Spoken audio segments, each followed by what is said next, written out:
The number one tip for writing headlines that journalists cannot ignore is to make them very controversial. Again, there's no easy way to say it, but taking the opposite approach to writing any blog is gonna allow you to make people upset. You need to make people a little bit upset. Again, it doesn't have to be actually upset, but it can be a little bit. Because if you make journalists a little bit upset, then they're gonna repost it because they know that that's what makes their audience read it.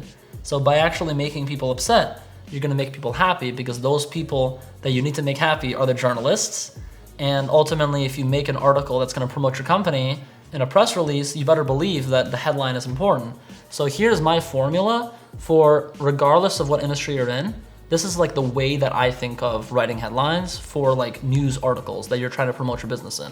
Instead of trying to promote the business, try to promote your values, your mission statement.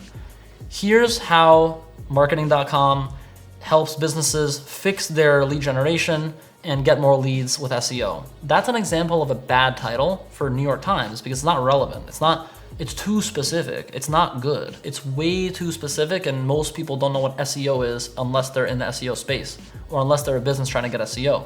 So what you want to do is make the title more generic but more exciting. So make it more like how marketing is transforming the entire digital marketing industry, or here's how Josh Cherniak, grew marketing.com in his bedroom as a digital marketing agency, or even better, here's how Josh Cherniak dropped out of high school to start a huge digital marketing agency in his bedroom. So you wanna make it very vague, but specific enough where people understand what it's roughly about, but you never wanna make the mistake that most people do, which is to make it way too specific.